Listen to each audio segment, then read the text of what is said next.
I'm Martin Hansen-Burma. I'm Manager of Marketing, Recruitment, Enrollment, and Retention for the Gerontology Department at UMass Boston. And with me is Ellen Burchander, and she is the Graduate Program Director for the Management of Aging Services program. And that includes both the MS degree and the Graduate Certificate in Gerontology. We're going to talk to you a little bit about the application process, what we're looking for in a successful applicant. We'll talk a little bit, just a brief overview about the programs, and you'll have a chance to ask us questions so we can talk a little bit more about what is this program all about a little bit later on. But we'll get right into the sort of nuts and bolts of the application stuff, if I can get there we go. Anyway, so both of these programs, the MS and the certificate, are fully online. The majority of our students are working professionals in the aging services field, so the program is designed to not only be very flexible and affordable for people who have, very busy lives, but also to provide skills and knowledge that people can put to use right away the very next day at work. The MS program consists of 12 courses, 9 required courses and 3 electives. The total cost comes in at about $20,000 for a master's degree, which I think you'll find is very affordable relative to most master's degree in this or any other field, really. It's possible to complete the program in 2 years. Most people go part-time, so it takes a little bit longer than that. It's designed, again, to be very flexible, so you might take one course one semester, 2 courses another semester. You might have to take a semester off. That's fine, no questions asked. Just go at your own pace. Technically, the university allows people 5 years to complete the program. Every now and then something happens, somebody needs longer. We can work with you to get a leave of absence, this kind of thing, so that you won't lose your place in the program. The certificate program, students choose any 5 courses from the master's curriculum. It is a good option for people who maybe want to take the next step in their career, but they need a credential on the resume that says that they have this specialized knowledge about aging. Some of our students come to us with a master's in another area and they want that specialization. Others don't have a master's yet, they've got a bachelor's, but they feel like that certificate is a good step. Maybe they're not really ready to commit to a full master's program. They want to get a little taste for it and get something that can help them sort of advance their career on the way.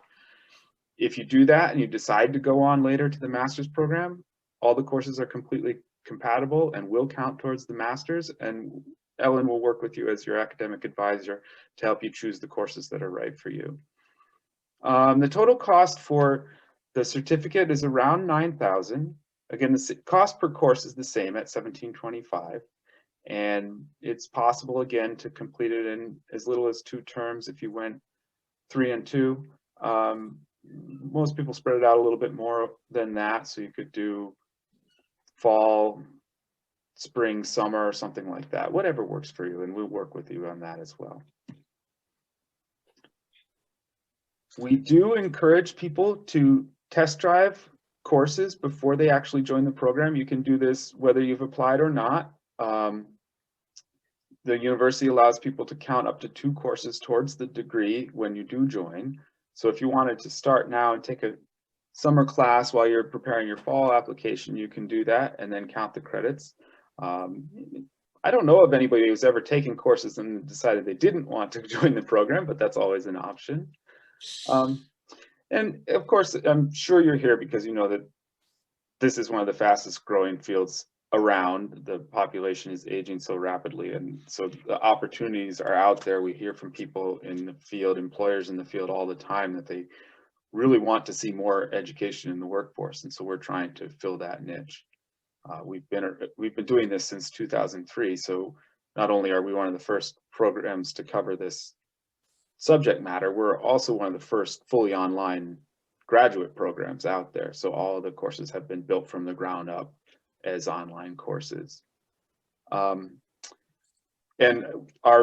of course, the aging services field is a very broad field covering a lot of different areas, and our graduates find work in a wide range of fields. So as you can see from the list, and if Ellen wants to elaborate on that at all, I'll give her the chance. Of course, you have questions later if you need to.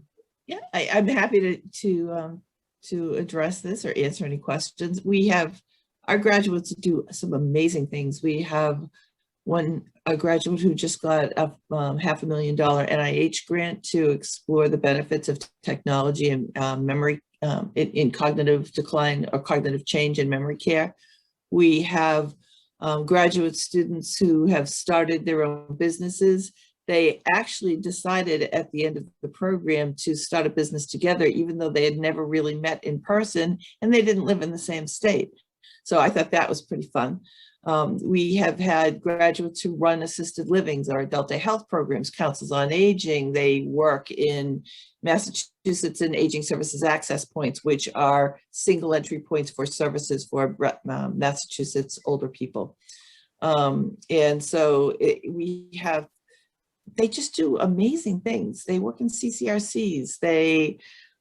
One is running a transportation program that covers several municipalities in a rural area and developing transportation for rural communities.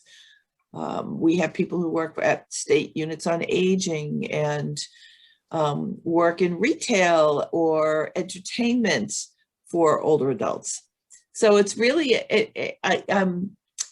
when we think about careers in aging, when I was young, you thought about working in a nursing home because that's pretty much all there was.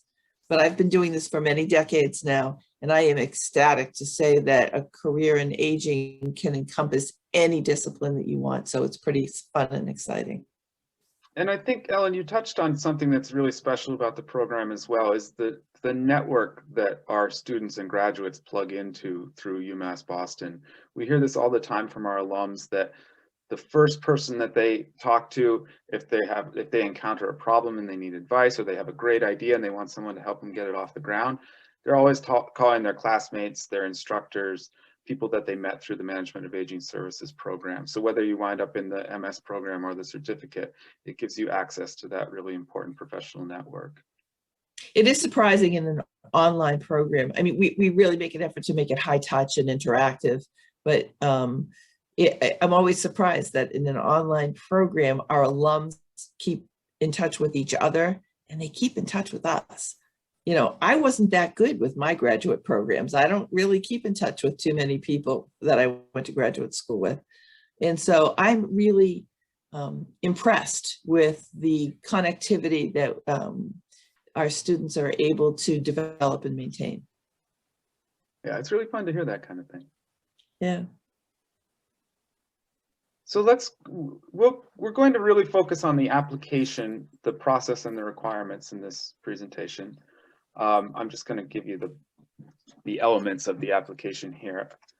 There is the online application, which you'll log in, create an account, and fill it out.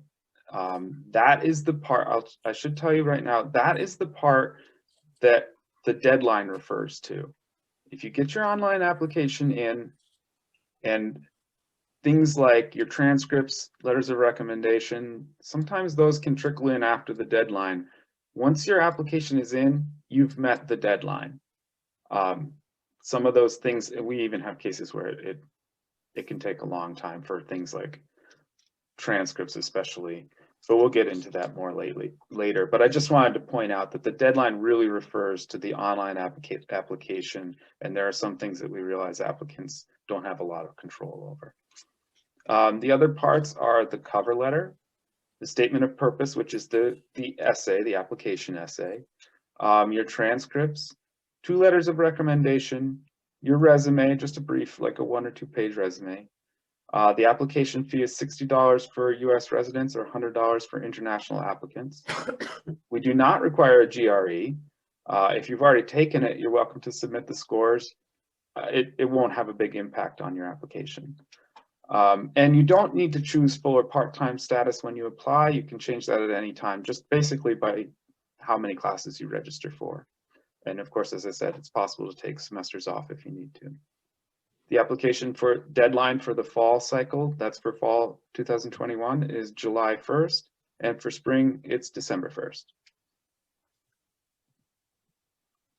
So first, the online application is something you'll find that through the UMass Boston website. It's fairly self-explanatory. One thing that people do sometimes get a little hung up on is selecting the right program from the menus. You want to make sure that you've selected McCormick Graduate School, and then if you're going for the master's, make sure you select the Management of Aging Services track. We also offer a Research and Policy track, and every now and then people will wind up in the wrong bucket with that. If that happens, we can work with people to straighten it out and work with graduate admissions, but just to be aware when you do go in there to try to make sure that you select the right program there. You can upload all your documents right into the program. Look for, it's going to ask you for your statement of purpose. I believe it asks for statement of purpose and cover letter. You're going to want to look for additional documents or miscellaneous documents. I forget what the label is, but that's where you can put in things like your resume. You can also email everything to gadocs@umb.edu, and if it doesn't hurt to do that anyway as a backup. If you have any questions or you need any help navigating the application system, you can always contact Graduate Studies and Admissions, and their phone number is there on the screen, and the email address as well, graduate.admissions@umb.edu. Contact them anytime if you happen to have a different name on any of your materials, such as a maiden name on an older transcript, make sure you let them know and include your student ID number. If you see an error message at any point in the online application, make sure you let them know what you're seeing, and it helps if you can take a screenshot as soon as you see that and email them. One thing that I've heard of occasionally is the system won't accept a credit card payment for the application fee. If you see that, make sure you let them know right away so that they can sort that out and make sure your application is accepted. If for some reason you can't submit an online application, there is an option to send hard copy materials to this Philadelphia address on the screen. I don't think this is a big issue for most people applying to an online program, but occasionally it might be relevant for your transcripts or your letters of recommendation, and those can also be sent to that address and that email address. So you can let your people know about that. And the link at the bottom will take you to more just general info about applications from graduate studies.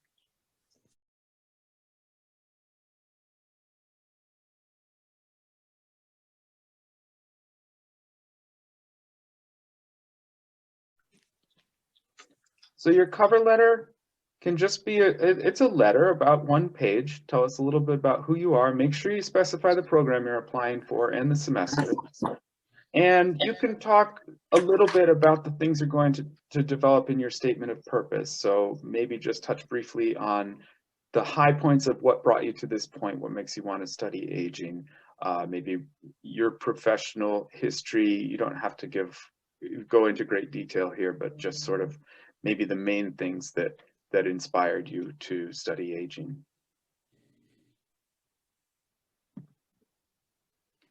The statement of purpose is a 3 or 4 page essay.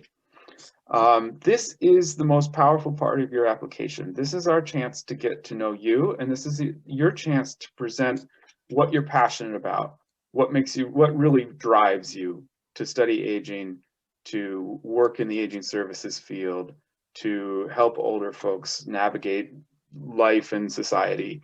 Talk about your work history, talk about any personal experiences that you've had in aging. We have so many applicants who come from a different line of work and maybe had never considered gerontology until they had an experience maybe caring for a relative or something that happened in their own life. This is all relevant. Just because it's not something that happened at work or in school doesn't mean it doesn't belong in your essay. I would say that probably about 1/3 of our applicants fall into that category where they've maybe never worked in aging services, but something opened their eyes and made them decide that's what they wanted to do. And that's great. We certainly welcome people like that. Talk a little bit about your goals and how you learned about us and how you got to this point to make this decision to apply. And this is also a chance where you can talk about anything in your, suppose something in your transcripts, you had a gap in your employment history, or you had a gap in your school history, or your grades were not, up to where you wanted them to be. We understand that life is complicated, and sometimes people will have a hard semester. We don't want to turn away a qualified applicant because the GPA isn't up to, I think it says 3.0 now on the university website. That is not a hard and fast rule. We want a chance to consider your application. So if you feel like there's something in your past that warrants mentioning in your essay, this is a chance to do it. You don't have to go into excruciating detail, just a sentence saying, 2002 was a rough year. I couldn't focus on my studies, etc. My junior year of college was a blast, but I don't remember too much of it. I smartened up in my senior year. Those kinds of things are fine. It was 30 years ago, Exactly. I know that I have stuff like that in my past, and I'm sure most of us do. And we've all been there. We're all understanding that a lot of our students are people who are kind of in their second act, and this is something that we want to know about you. And you certainly one thing won't be that's coming. really, oh, sorry, Martin. No, One thing that's really important is we want to hear why you're passionate about working with older adults. Is the passion there? Is this something that you're committed to? Can you make a difference? What is it that you can bring to the program, and what is it that you want from the program? What do you want to do? Why is this important to you?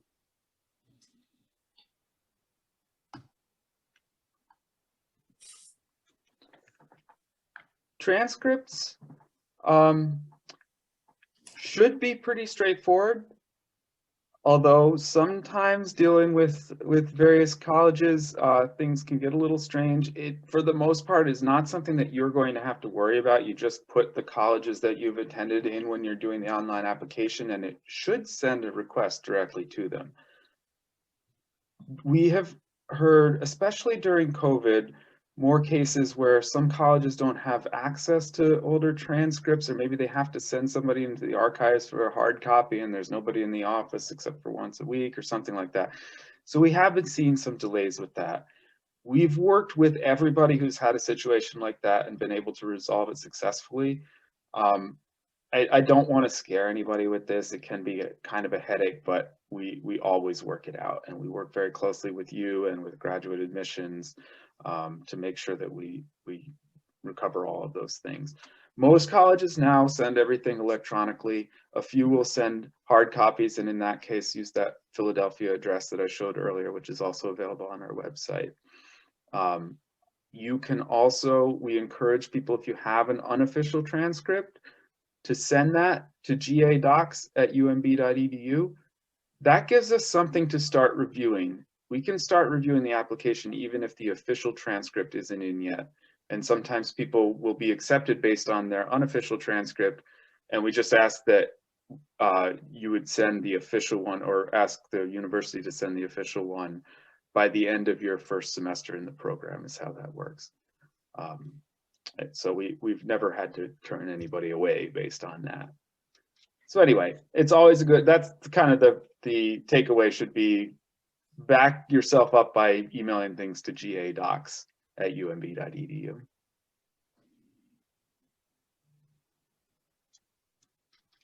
The letters of recommendation, 2 are required. They can come from a supervisor at work, from an instructor in college, but it doesn't have to be, it doesn't have to have anything to do with a person's job title, actually. It can be anyone that you feel is able to best testify about who you are, what motivates you, what skills and talents have you brought to your work or to your studies, and what are you bringing to the field of aging services. You decide who you think is best to speak to your skills. That's not up to us to decide. The way it works is, when you're filling in the application, the online application, you just enter your name and email address of your referrer, and it generates an email with a link for them to submit their letter. It's always a good idea to let them know to expect that, and to let them know that even if they don't see it, they can submit an email, submit the letter by email to gadocs@umb.edu. It's the graduate admissions requires that the letter come directly from the referrer. So if you happen to have a copy of it, you can submit it, and that can, if occasionally that could help us start reviewing your application, but it's still required that we get the original from the referrer directly, whether it comes through the system or through that email address.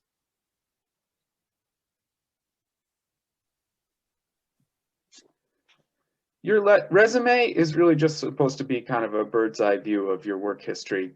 1 to 2 pages should be plenty. You don't need to go into detail of every duty you had in every job. In fact, you could, you could skip the summer you spent driving the ice cream truck probably, although, it could be relevant. Don't count it out. You can, if there are things that in your work history, there may be sort of semi-relevant, but you don't need to go into detail in your statement of purpose. You might leave them in the resume, but really the statement of purpose is where you're going to talk about the most important experiences that you had in your work history, not so much on your resume. So just the boiled down version. So, what can you expect after you've applied? Graduate Studies and Admissions, they process all the applications to make sure everything is there.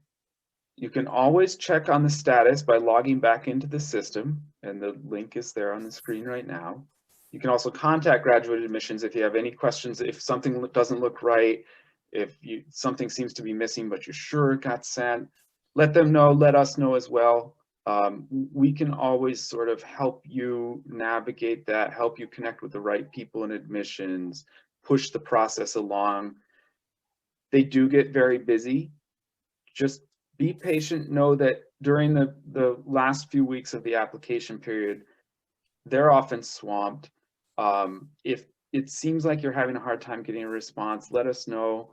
We'll make sure it gets to the attention of the right person and get an answer. And if there's an issue, help work through it. We've had a lot of success with this kind of thing. Not that there are a lot of problems, but it can be confusing from both sides sometimes. And so I feel like we do pretty well working with them. We have a good relationship. After Graduate Studies and Admissions goes through the application and compiles everything, make sure it's all there, they send it along to the department. The admissions committee is Ellen and the department chair. They actually, if we know your application is coming, we can actually request that we get early access to the materials and start looking it over. Sometimes that helps when it's the most busy period of the application cycle. After the department has reviewed the application and made a recommendation on admission, you will receive a formal letter through Graduate Studies telling you the decision. And the sooner you get your application in, of course, the sooner you will hear back. I think that's about it as far as that goes. Is there anything you wanted to add about the review or anything, Ellen? With COVID, I have to say it's taking longer than it used to. So feel free to contact us and we can chase things. And I apologize for that, but it's just, I think transcripts have been a lot slower and everybody's working from home. So it's, they don't always have access to everything they need. The mail has been tricky too at times. Yeah. So I appreciate your patience and your understanding, and just keep in touch with us, and we'll keep plugging along until we get everything together and have what we need. I'd say that's the headline here, is that we're here to help, so don't be shy about contacting us. Right. Ah, there you go. There we go. That was the headline. So yeah, really anytime you can contact us by phone or email. We work directly with graduate admissions all the time. They're very used to hearing from us. As I said, Ellen is one of the people who will be reviewing your application, so you can always ask her questions either now or follow up with her by email, or you can schedule a phone consultation with her using that Calendly link there. That's also on our website, so you don't feel like you need to scramble to write that down if you didn't. And just keep in mind that we really want the chance to accept you, and we're happy to work with you during the application process. So don't be shy about asking for our help.